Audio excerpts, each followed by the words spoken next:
아일랜드의 소설가 오스카 와일드가 쓴 그날 이후라는 제목의 글이 있습니다. 하루는 예수님께서 예루살렘 거리를 걷다가 술에 취해서 누워있는 사람을 보셨습니다. 그래서 당신은 왜 술로 이렇게 세월을 낭비하느냐 물었더니 그는 이렇게 대답했습니다. 나는 본래 안진뱅이였는데 당신이 고쳐주셔서 걸을 수 있게 됐습니다. 그런데 걷기 전에는 구걸을 해도 부끄러운 줄 몰랐는데 걷게 된 다음부터는 구걸을 할 수도 없고 또 마음에 맞는 일자리를 찾을 수도 없어서 이리저리 방황하다가 이렇게 되고 말았습니다. 이번에는 피투성이가 돼서 싸움을 하고 있는 사람을 만났습니다. 여보게 왜 이렇게 싸움을 한낮에 이게 싸움을 하고 이게 무슨 짓인가 묻자 그는 이렇게 대답했습니다. 난 본래 맹인이었는데 당신께서 고쳐주셔서 눈을 뜨게 됐습니다. 그런데 눈 뜨고 보니까 세상에 눈꼴 사나운 게 하나둘이 아니어서 다 때려 부시다 보니까 이렇게 됐습니다. 이번엔 길에서 지나가는 사람을 유혹하는 여자를 만났습니다. 당신은 왜 이런 생활을 하느냐 물었더니 나는 본래 더러운 죄인이었다가 당신이 용서해 주셔서 자유함을 얻었습니다. 그런데 살다 보니까 너무 초량하고 따분해서 다시 이 생활에 빠지게 되었습니다. 여러분, 감사할 줄 모르면 아무리 은혜를 받아도 소용없습니다. 그 받은 은혜가 그대로 다 빠져나갑니다. 하나님께서 아담과 하와에게 에덴 동산을 주시면서 동산 안에 있는 모든 나무 열매는 마음대로 먹으라 하셨습니다. 오직 한 가지 나무 열매만 먹지 말라 하셨습니다. 그런데 아담과 하와는 그 수많은 나무 열매를 다 주신 하나님 앞에 감사하는 것이 아니라 먹지 말라고 하신 한 가지 때문에 원망하고 불평하다가 결국 죄를 지었습니다. 이 가나안 정복을 마친 후 여호수아는 이렇게 얘기합니다. 이제는 여호와를 경외하며 온전함과 진실함으로 그를 섬기라. 너희의 조상들이 강 저쪽과 애굽에서 섬기던 신을 치워버리고 여호와만 섬기라. 자, 이스라엘 백성들이 하나님의 은혜로 가나안 땅에 들어갔는데 들어가기도 전에 하나님의 은혜를 다 잊어버렸습니다. 하나님께서 가장 싫어하는 우상을 만들고 절하고 섬겼습니다. 여러분, 이것이 인간이 갖고 있는 본성입니다. 우리 사람이라는 존재는 본질적으로 감사할 줄 모릅니다. 감사했다가도 그걸 금방 잊어버리는 존재입니다. 자, 이렇게 하나님의 받은 은혜를 잊어버리는 존재인 우리에게 하나님께서 특별히 절기라는 것을 만들어 주셨습니다. 절기 때마다 하나님의 은혜를 다시 한번 기억하고 감사하도록 만드셨습니다. 그래서 오늘 우리는 추수감사 주일로 지키고 있습니다. 오늘 본문은 우리를 감사의 제사로 초대하고 있습니다. 온 땅이여 여호와께 즐거운 찬송을 부를지어다. 여러분, 이 말씀은 원문으로 보면 즐겁게 소리를 질러라 이렇게 되어 있습니다. 이 단순히 그냥 찬송 부르는 것이 아니라 정말 기쁨으로 가슴이 벅차서 소리를 지르는 겁니다. 여러분, 가수들이 공연장에서 청중들 감정을 북돋우기 위해서 하는 말이 있죠. 소리 질러. 그러면 청중들이 공연장에 떠나갈 듯이 소리를 지릅니다. 온 땅이, 다시 말해서 이 땅에 사는 모든 사람들이 하나님 앞에서 기쁨으로 소리를 질러야 된다고 말씀합니다. 소리 질러 봅시다. 여러분, 이거 소리 지르는 거하고 안 지르는 거하고는 전혀 다릅니다. 하나님 감사합니다. 하나님 감사합니다. 한번 있는 힘껏 옆에 사람 깜짝 놀라서 일어나도록 소리 한번 질러 봅시다. 시작. 하나님 감사합니다. 좀 더 크게. 시작. 하나님 감사합니다. 한 번 더. 하나님 감사합니다. 여러분, 하나님께서 여러분에게 베풀어 주시는 은혜가 얼마나 많습니까? 우리 가정 가운데 베푸신 은혜, 우리가 하는 일 가운데 베푸신 은혜, 우리 교회에 베푸신 은혜를 감사드립니다. 또 하나님 앞에 나오라 말씀했습니다. 기쁨으로 여호와를 섬기며 노래하면서 그의 앞에 나아갈지어다. 하나님 앞에 나아가는 것이 감사하는 방법입니다. 제가 이번 10월 달에 10월 초주부터 이제 다시 또 예배가 대면 예배가 재개됐는데 하면서 항상 얘기하던 게 있습니다. 추수감사절까지는 아무 일 없어야 될 텐데, 여러분, 왜냐하면 감사의 가장 중요한 표현이 하나님 앞에 나아가는 것이기 때문입니다. 하나님께서 이렇게 말씀하셨습니다. 너는 매년 3번 내게 절기를 지킬지니라. 너는 무교병의 절기를 지키라. 맥주절을 지키라. 수장절을 지키라. 내 모든 남자는 매년 3번씩 주 여호와께 보일지니라. 여러분의 부모님들 가장 기쁘게 해주는 게 뭡니까? 보이는 겁니다. 보이는 것만큼 기쁜 것이 없습니다. 마찬가지로 하나님께서 우리를 성전에서 보는 것을 가장 기뻐하십니다. 그래서 감사절에는 기쁨으로 여호와를 섬기며 노래하면서 그의 앞에 나가는 것, 이게 가장 하나님을 기쁘시게 하는 겁니다.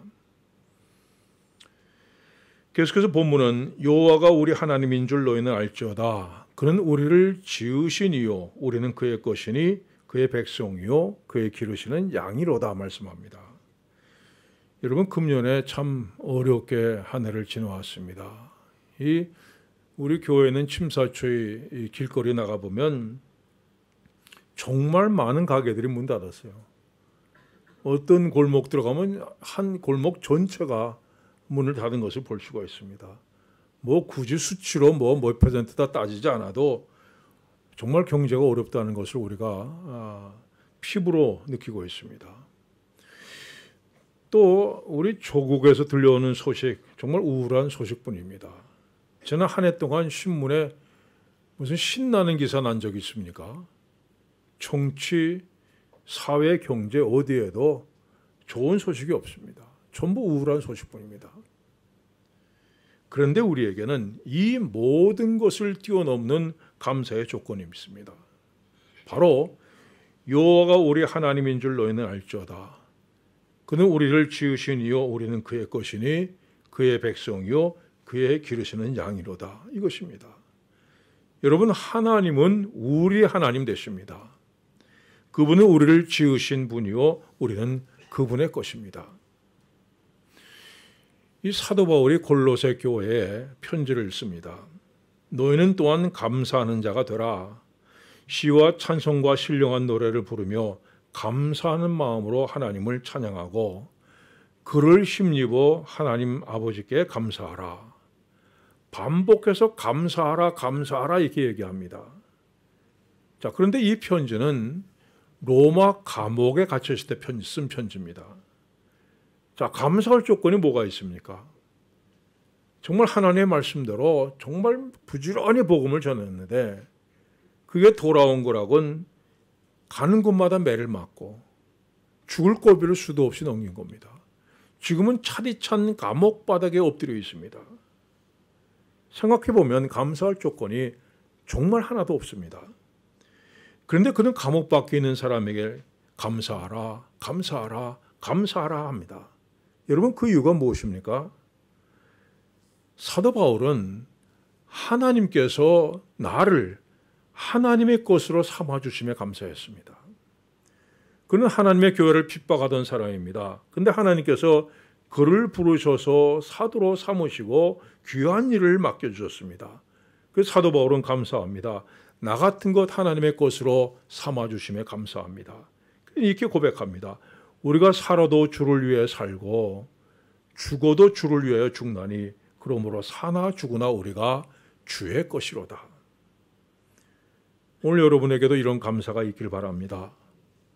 무엇보다도 먼저 나 같은 것 택하시고 구원해 주신 그 은혜, 하나님의 소유로 삼아 주신 그 은혜에 감사하는 여러분들 되시길 바랍니다. 또한 우리는 그의 백성이요 그의 기르시는 양이로다 말씀했습니다. 여러분, 양이라는 동물은 시력이 아주 나빠서 3m 이상 볼 수 없습니다. 그 반대로 청력은 엄청나게 좋은 것이 문제입니다.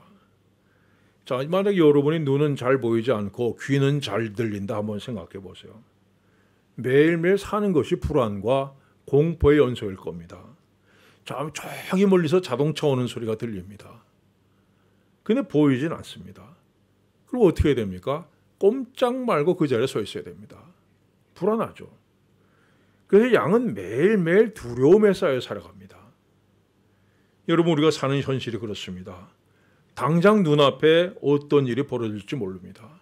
두려움에 쌓일 때가 있습니다. 자, 이 상황 속에서 내가 할 수 있는 일이 뭐냐? 아무것도 없어서 절망할 때도 있습니다. 그런데 우리가 하나님께서 기르시는 양이다 말씀합니다.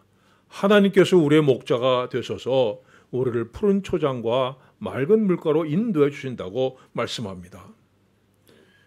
또 양들은 때때로 뒤집어집니다. 이 뒤집혀진 양은 공포에 사로잡혀서 네 발을 미친 듯이 버둥거리는데, 그러는 동안에 위에 가스가 차올라서 혈액순환이 되지 않고 몇 시간 만에 죽고 맙니다. 그래서 목자는 잠시라도 양에게서 눈을 떼지 않습니다. 항상 양떼를 살펴보다가 뒤집혀진 양을 발견하면 즉시 달려가서 이렇게 세워줍니다. 성경이 이렇게 말씀합니다. 여호와께서 너를 실족하지 아니하게 하시며 너를 지키시는 이가 졸지 아니하시리로다. 여러분, 하나님께서 우리에게 눈을 떼지 않고 지켜주신다 말씀합니다. 때로 우리가 넘어질 때 어떻게 해야 될지 몰라서 발만 동동 구르고 있을 때 하나님께서 우리를 다시 이렇게 세워주십니다.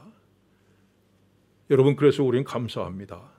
목자가 양을 돌보듯이 그렇게 하나님께서 우리를 돌보아 주심에 감사드립니다. 여러분, 지난 한 해 돌아보십시오. 지난 한 해 동안 우리가 갈림길에서 고민할 때가 많았습니다. 어느 쪽 길을 선택한 것이 옳으냐? 갈등하는 순간이 많이 있었습니다. 만약 우리 생각대로 선택했다면 우린 분명히 잘못된 길로 들어섰을 겁니다. 그러나 그때마다 하나님께서 우리를 인도해 주시고 옳은 길, 바른 길로 걷도록 하셨습니다. 또 우리 눈앞에 도저히 건너갈 수 없을 것 같은 낭떠러지 길이 놓일 때도 있었습니다. 앞을 분간할 수 없을 정도로 세차게 폭우가 쏟아질 때도 있었고 모진 바람이 불어칠 때도 있었습니다. 그러나 하나님께서 우리를 지팡이로 보호해 주시고 막대기로 인도해 주셨습니다. 우리가 이 시간 고백하는 것은 하나님께서 우리의 목자가 되어주심에 감사드립니다. 계속해서 시편 기자는 이런 은혜를 주신 하나님께 감사하라 말씀합니다. 감사함으로 그의 문에 들어가며 찬송함으로 그의 궁정에 들어가서 그의 감사하며 그의 이름을 송축할지어다. 어떤 사람이 이른 새벽에 동네를 다니면서 집집마다 현관에 100불씩 놓아두었습니다. 이 동네 사람들이 이게 웬 돈인가 이상하게 생각했지만 남이 볼세라 조심스럽게 그 돈을 주머니에 집어넣습니다. 근데 둘째 날 나가보니까 또 100불 있는 겁니다. 이상하다 하면서도 그 돈을 챙겼습니다. 이렇게 며칠 동안 매일 100불씩 이렇게 챙기자 이건 누가 참 고맙게 감사하구나 하면서 그 돈을 주머니에 넣습니다. 근데 이렇게 2주일이 지나자 사람들은 돈이 언제 오나 오늘 좀 늦었네 하기 시작했고 이렇게 한 달 지나니까 그건 당연하게 그 돈을 받아 쓰는 것이 매우 자연스러운 일상이 되어버렸습니다. 아무 생각 없이 돈을 챙겼습니다. 근데 어느 날 더 이상 돈이 보이지 않았습니다. 그 다음 날도 또 그 다음 날도 더 이상 돈이 보이지 않았습니다. 그래서 동네 사람들이 모두 나와서 불평하며 화를 냈습니다. 왜 돈 안 주는 겁니까? 그 돈 가지고 지금 여기저기 쓸 계획을 다 세워놨는데 이 돈이 안 들어오면 어떡하라는 겁니까? 어서 내 돈을 내어놓으십시오. 여러분, 우리가 하나님의 은혜에 얼마나 감사하며 사십니까? 우리는 하나님의 은혜가 너무나 크다 보니까 그걸 깨닫지 못하고 살 때가 많습니다. 어두운 밤에 등불 켜준 사람에게는 감사하면서 이 밝은 햇빛을 주신 하나님 앞에 감사 못합니다. 우리가 병원에 입원했을 때 그 병을 고쳐주는 의사에겐 감사하면서 평소에 건강하게 살게 해주시는 하나님의 은혜는 잊어버리고 삽니다. 여러분, 평범한 것부터 감사하셔야 됩니다. 여러분, 부모님들에게 감사하십시오. 정성을 다해 키우고 가르쳐 주신 부모님들께 감사해야 됩니다. 여러분, 아내, 남편에게 감사하십시오. 그 어려운 살림에 지금까지 말없이 그 자녀들 키우고 가정 꾸려온 아내들에게 감사해야 됩니다. 진정으로 마음속에서 우러나오는 고맙습니다 하는 그 말 한마디에 모든 수고를 잇는 것이 아내들의 마음입니다. 또 아내들은 직장에 나가서 온갖 어려움을 당하면서도 가족들을 위해서 묵묵히 수고한 남편들에게 감사하시기 바랍니다. 여러분, 자녀들에게도 감사하십시오. 이 자녀들이 건강하게 자라주는 것만 해도 얼마나 감사한 일인지 모릅니다. 어떤 어머니가 세 아이를 키웠습니다. 근데 첫째 아이가 초등학교 때 다리를 절고 자꾸 넘어져요. 이상하게 생각해서 병원을 찾았더니 ALD, 로렌조 오일병이라는 그 진단이 나왔습니다. 유전자 이상으로 생기는 병으로 지방산이 뇌로 흘러들어가서 온몸이 마비되어 죽는 희귀병입니다. 이 겨우 병명이 뭔가를 알아내는데 그 후 몇 달에 아이가 세상을 떠났습니다. 그리고 몇 년 후에 둘째 아이도 같은 병으로 세상을 떠났습니다. 엄마는 아이를 보내면서 이렇게 인사했습니다. 잘 가, 미안해. 엄마 잘못 만나서 고생 많이 했지. 하늘나라 가서는 편안히 살렴. 그런데 하나 남은 셋째 아이마저 같은 병에 걸렸습니다. 이건 치료가 불가능하고 약으로 병의 진행 속도만 늦출 수 있을 뿐입니다. 아이가 이렇게 말합니다. 엄마, 나 과자 하나만 먹으면 안 돼? 안 돼. 딱 하나만. 그럼 엄마 얼굴 못 보게 되는데 그래도 먹을래? 아니, 그럼 안 먹을래. 아이는 지방산이 조금이라도 들어간 음식은 먹을 수 없는 겁니다. 여러분, 아이가 공부 못하면 어떻습니까? 건강하게 자라주는 거 감사해야 됩니다. 여러분, 아이들이 말썽 부리면 어떻습니까? 아무 음식이나 잘 먹고 잘 소화시켜주면 감사해야 됩니다. 여러분, 우리가 당연하게 생각했던 것들, 오히려 불평했던 것들, 그런 것들이 사실은 얼마나 감사한 일인지 모릅니다. 또한 좋은 친구들, 좋은 이웃들, 또 좋은 믿음의 식구들 만나게 하신 것 감사해야 됩니다. 그리고 이 모든 감사의 조건들을 허락해 주신 하나님께 감사함으로 그의 문에 들어가며 찬송함으로 그의 궁정에 들어가서 그의 감사하며 그의 이름을 송축하는 여러분들 되시길 바랍니다. 자, 이렇게 감사하는 사람에게 하나님께서 더 큰 은혜를 베풀어 주십니다. 여호와는 선하시니 그의 인자하심이 영원하고 그의 성실하심이 대대에 이르리로다. 여기서 우리말 번역에 단어가 하나 빼놓고 번역한 게 있습니다. 다시 말해서 그러면이라는 단어입니다.